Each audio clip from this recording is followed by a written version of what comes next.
For 6 years, I, Eleanor Vance, had been the silent architect of our family's real estate enterprise in Albuquerque, New Mexico. I had poured my very essence into it, my savings, my time, my sanity. The company, once a relic teetering on the precipice of ruin, was now a beacon of modest success, a testament to my unwavering labor.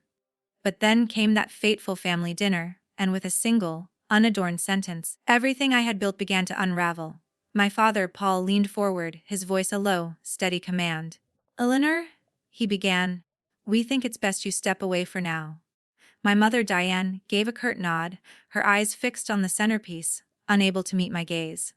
Across the table, my Aunt Doris chimed in, her tone sharp as a stiletto blade. "It's time for Brandon to take over," she announced, as if she were a judge delivering a verdict. The room fell into a silence that roared in my ears.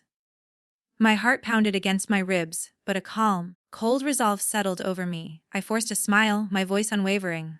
"Understood," I said. "I will respect that decision, and of course, I'll step away from the company's funds, as well." Their faces, which had been so sure of their triumph, froze in a moment of stark, unadulterated surprise. They had not anticipated this. The game had changed, and they had not been ready for it. Little did they know that this was merely the first move. They thought they could simply push me out of the kingdom I had built with my own hands. But they had no idea of the storm that was coming. They were completely oblivious to what I would soon uncover about their clandestine plans. If you were in this situation, what would you have done? Would you have chosen to walk away quietly, or would you have found a way to turn the tables, to force a reckoning? Leave your thoughts in the comments. I am truly interested to know how you would have navigated such a profound betrayal. 6 years ago, I took over a struggling enterprise. It was a small office, a few faded listings, and a mountain of debt. My father and mother, who owned shares, had no interest in the day-to-day grind. Neither did my Aunt Doris. They simply handed me the keys and said, "You're good with numbers, Eleanor. You handle it." And so I did. I sank every dollar of my savings, a staggering $40,000, into keeping the lights on. I paid the rent for our office on Central Avenue, covered the property taxes, and even purchased a small plot of land to flip for a profit. That was my first year, and it never became easier. I dedicated 60 hours a week to negotiating with buyers, chasing down contractors, and meticulously balancing the books. Every single deal I closed kept us afloat, and for the first 2 years I didn't take a salary. Every cent went back into the company, a constant transfusion of my own lifeblood. Meanwhile, my brother, Brandon, treated the company as his personal ATM. He would show up with a disarming smile, asking for loans, to fuel his lavish lifestyle, a new pickup truck for $15,000. A weekend in Vegas for $2,000. I bailed him out of gambling debts on 3 separate occasions, a total of $28,000. I maintained a meticulous spreadsheet, not to hold it over him, but to keep a record of where my money went. He never once offered a word of thanks. My parents, Paul and Diane, simply shrugged when I mentioned Brandon's profligate spending, saying, "He's young, Eleanor. He'll figure it out." Aunt Doris was worse. She would roll her eyes and say, "You're too controlling, Eleanor. Let him live a little." Controlling. I was the one keeping the company alive. Without my capital, we would have lost the office years ago. But I did not push back. They were my family, and I convinced myself that this was simply what you did. You carried the load, no questions asked. The first major red flag arrived 3 years in. Brandon needed $5,000 for car repairs. I wired the money, only to see him post photos of a new, extravagant sound system on social media. I confronted him, and he simply laughed it off. "Relax," he said. "It's just business. Business." My money was not his playground, but I let it slide, telling myself I was helping the family. My father called me afterward, his voice soft. "Don't be so hard on him, Eleanor." My mother echoed him. "He's trying to bleed us dry," I thought. By year 4, I purchased another property, a small fixer, upper in the Northeast Heights. It cost me $30,000 of my own money to secure the deal. The $60,000 profit went directly back into the company to cover payroll and taxes. Brandon didn't lift a finger, but he still asked for a bonus to cover a trip to Miami. For the first time, I said no. He stormed out, and my mother called me that night. "Why can't you just help him?" she asked. I bit my tongue. Help him. I was the one holding up the entire family. By year 5, I was utterly exhausted. I had paid off $70,000 in company debt, negotiated 10 major sales, and kept our reputation intact. Clients trusted me, not the family name. But at home, I was invisible. My father would talk about Brandon's potential as if he were the one closing deals. Aunt Doris would hint that I was too involved, as if I were hogging the spotlight. The truth was, they did not want to know how much I was carrying. My savings were gone. Over $100,000 poured into the company. I had not taken a single vacation, had not bought anything for myself. I lived in a one-bedroom apartment so I could keep the business running. Brandon's spending only worsened. Last year, he racked up $12,000 in credit card debt, claiming it was for business expenses. I checked the statements: restaurants, nightclubs, a new watch. I covered it again because my father begged me to. Keep the peace. I began to feel like a stranger in my own family. They did not see me as Eleanor, the one who kept the company alive. They saw me as a resource, a well to be drawn from without ever asking what it cost me. I tried talking to them.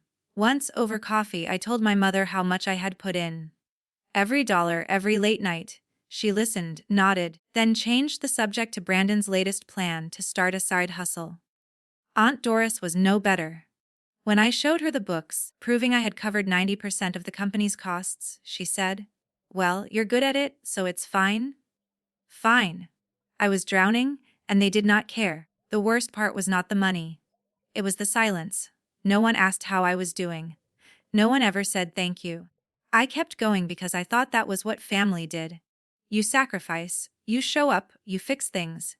But every time Brandon took another loan, every time my parents brushed it off, something in me cracked a little more.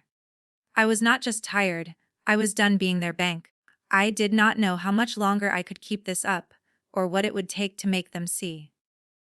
Then that dinner happened, and everything I had held together started to unravel. That evening, at my parents' house in Albuquerque, the air felt heavy before anyone spoke. We were halfway through dinner, a typical spread of roast chicken and mashed potatoes, when my father cleared his throat.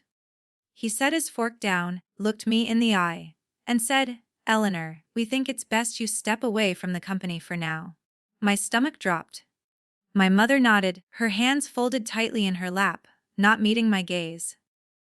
Aunt Doris leaned back in her chair, her lips curled in a way that was not quite a smile. "It's time your brother took the reins," she added. "He needs this chance to grow."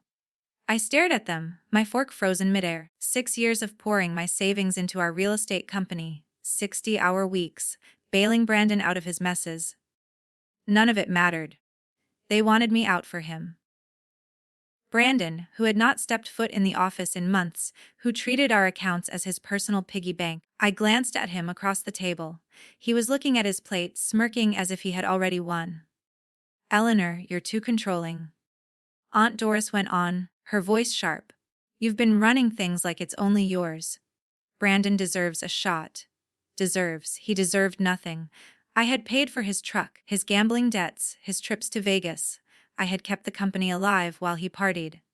But I did not say that. Not yet. My mother chimed in, her tone softer. "We just think it's fair, honey. He's family. Fair." The word burned in my chest. I had sunk over $100,000 of my own money into the business. I had negotiated deals, paid the rent on our Central Avenue office, and bought properties to flip. They did not know, or did not care how much I had carried. My father leaned forward, his voice steady. "You've done a lot, Eleanor, but it's time to let go. Let your brother step up, step up." Brandon could not even balance his own checkbook.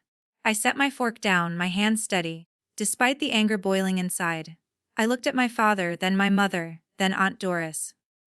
Their faces were set, as if they had rehearsed this moment. Brandon's smirk widened. Something in me snapped, not loud or dramatic, but quiet, like a wire finally breaking after too much strain. I took a slow breath and said, "Understood. I'll respect that." They relaxed, thinking they had won. Then I added, and I'll step away from the company's funds too. The room went still. My father's eyes widened. My mother's mouth opened, but no words came out. Aunt Doris's smug look faltered. What do you mean? She asked, her voice tight. Brandon finally looked up, his smirk gone. What are you talking about? He demanded. I kept my voice calm, almost cold. I've been funding the company with my own money. If I'm out, so is my investment. My father tried to laugh it off. Now, Eleanor, let's not be rash. We're just asking you to take a step back. But I was not listening. For the first time in years, I felt a profound sense of clarity. They wanted Brandon to run things. Fine. Let him figure out how to pay the bills without me. I pushed my chair back and stood. I'm done, I said. You want him in charge? He's all yours. I left the table, their voices rising behind me. My mother called out, Eleanor, wait. Aunt Doris muttered something about me being dramatic. Brandon snapped. You can't just do that. But I was already out the door, my heart racing not with fear, but with an unshakable resolve. I had given them everything, my money, my time, my life. No more. That night I sat at my desk in my one-bedroom apartment, the glow of my laptop the only light. I logged into the company's bank account, my account. The one I had poured my savings into. $120,000 of my personal funds were still tied up in it. I did not hesitate. I initiated the transfer, pulling every cent of my investment back to my personal account. It took 10 minutes. By midnight, the company's account was nearly empty, with just enough to cover the next week's utilities. I did not feel guilty. I did not feel sad. I felt free. I shut my laptop and leaned back in my chair. They thought they could push me out and keep everything I had built. They had no idea what they had just unleashed. The next few days would show them exactly what their decision had cost. The fallout was swift and brutal. By the next morning, our real estate company was in chaos. Without my funds, the bank account could not cover the rent for our Central Avenue office. 2 major property deals, one for a downtown condo, another for a suburban lot, fell through because we could not pay the escrow deposits. The landlord sent a notice, pay up in 7 days or we will lose the office. Clients started pulling out, leaving voicemails about unprofessional conduct. The company, which I had held together for 6 years, was crumbling, and I did not lift a finger to stop it. My phone lit up before noon. My father sent the first text. Eleanor? It read, how could you do this? We're losing everything.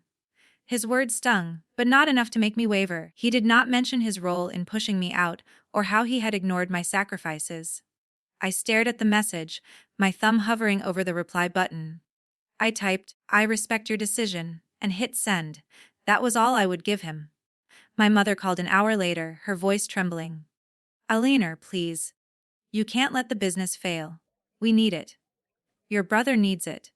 She sounded desperate, as if she were pleading for her life. I remembered all the times she had brushed off Brandon's spending, telling me to help him out. Now she was begging, but not for me, for him. I kept my tone even. Mother, I respect your decision, she gasped, then hung up. I did not call back. Brandon's voicemail came that evening. His voice was sharp, almost shaking with rage. You think you're so high and mighty, Eleanor! You're screwing us all over! You'll regret this. He did not apologize. He did not acknowledge the years I had bailed him out. He just blamed me, as always. I did not reply. My silence was louder than any argument. The next day, my cousin Natalie texted me. She had always been the quiet one, staying out of family drama. Her message was short. Aunt Doris wants to talk. Can you meet her? I knew what this was, Doris's attempt to pull me back in. She had been the loudest voice at that dinner, calling me, controlling, siding with Brandon. I replied to Natalie, I respect your decision. She did not write back, but I could feel her confusion through the screen. By the third day, the office was a ghost town. Our receptionist quit when her paycheck bounced. The phone company sent a final warning for the unpaid bill. I got an email from a client I had worked with for years, saying they were switching to a competitor. Each notification felt like a nail in the coffin of the business I had built. But I did not feel guilty. They had chosen this when they chose Brandon over me. Doris called that afternoon, her voice dripping with condescension. Eleanor, you're being selfish. This company is our family's legacy. You can't just walk away. Legacy. I had been the one paying for that legacy. Every dollar, every sleepless night. She had not lifted a finger in years. I cut her off. Aunt Doris, I respect your decision. She scoffed, muttering something about my attitude, then hung up. I did not care. Her words could not reach me anymore. Brandon sent another message the next morning. This one colder. You're destroying us. You happy now? I pictured him typing it, probably from the new apartment he had rented with money I had given him. I did not respond. My answer was the same, silence. My mother tried again that evening, leaving a voicemail. Eleanor, we're family. You can't do this to us. Her voice cracked, but it did not move me. Family. They had stopped being my family the moment they pushed me out. Natalie reached out again on the 5th day, her tone more urgent. Eleanor, Aunt Doris says we're losing the office. Can you at least talk to her? I could tell she was caught in the middle, probably pressured by Doris to play messenger. I felt a pang for Natalie. She did not deserve to be dragged into this, but I was not budging. Natalie, I respect your decision. I texted back. She called me right after, her voice soft. Eleanor, I don't know what's going on, but this is bad. Can't you fix it? Fix it.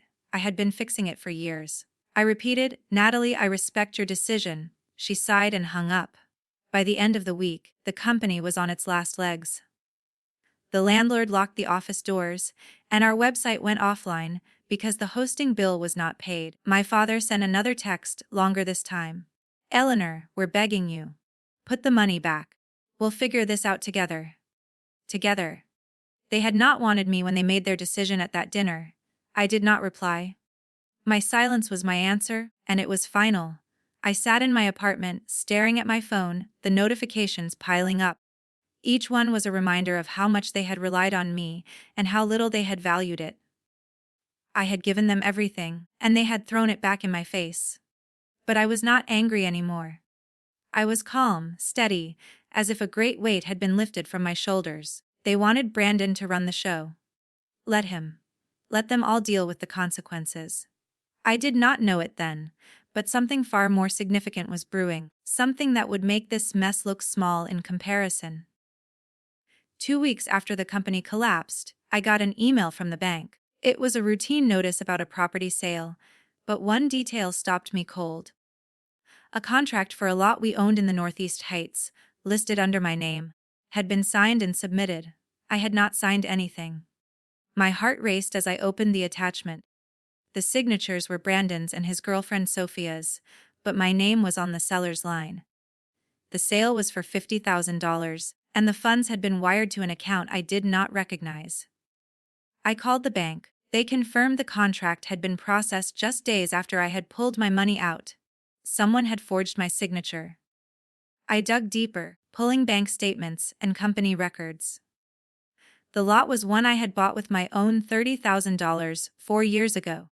The profit was supposed to go back to the company, but now it was gone, redirected to an account linked to Brandon. I found emails between him and Sophia discussing how to move the deal quietly. One email even mentioned my father and mother, saying they had agreed to look the other way. My own parents.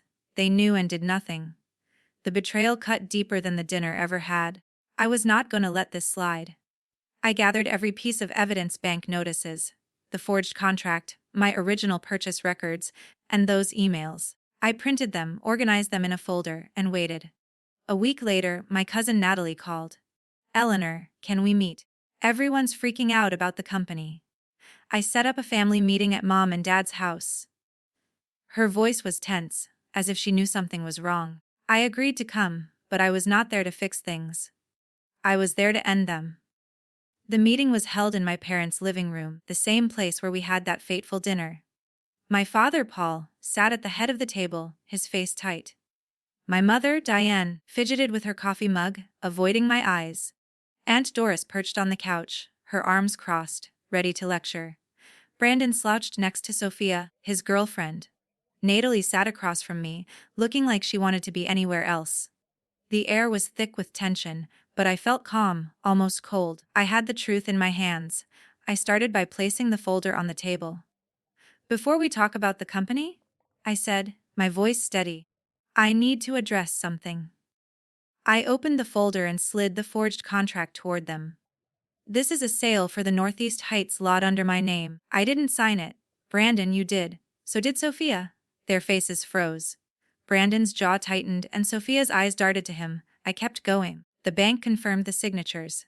$50,000 gone to an account you set up, Brandon.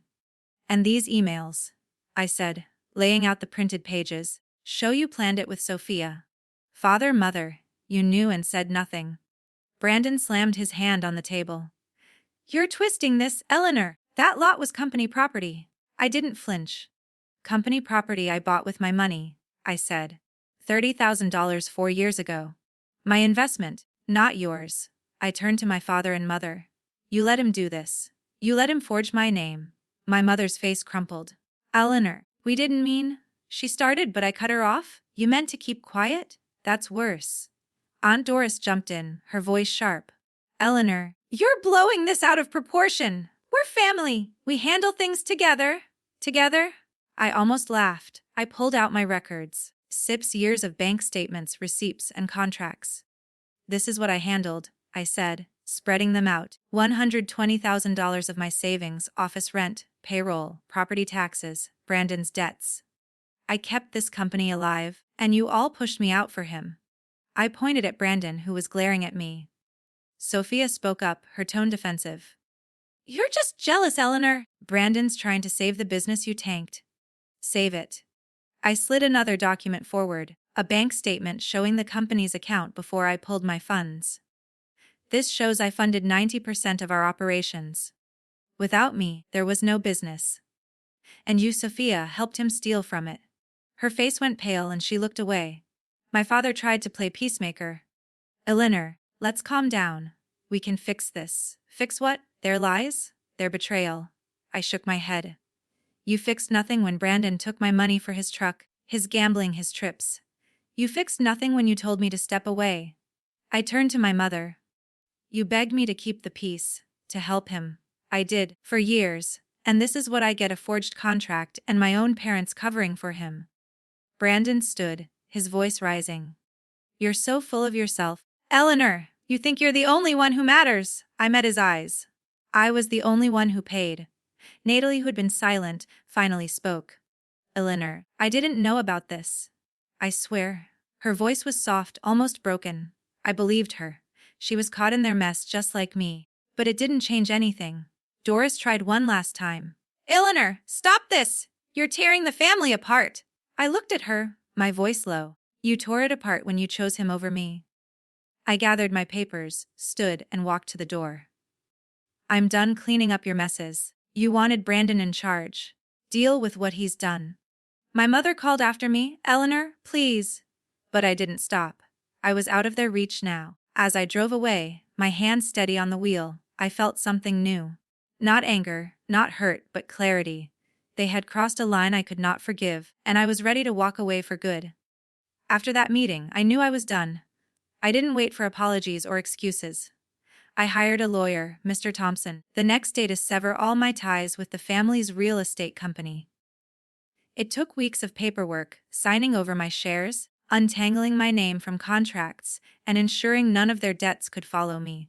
By the end of the second month, I was free.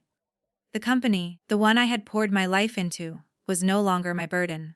I packed my things, left my one-bedroom apartment in Albuquerque, and moved to Denver, Colorado. A friend had connected me with a job at a mid-sized real estate firm there. It wasn't glamorous, but it was mine. A fresh start, no strings attached. I settled into a small condo in Denver, a peaceful sanctuary far from the chaos I had left behind. My new job was straightforward: analyzing property deals, crunching numbers, and blissfully, no family drama. For the first time in years, I worked for myself, not to prop up someone else's mistakes. My phone stayed quiet. No texts from my father, no voicemails from my mother, no demands from Brandon.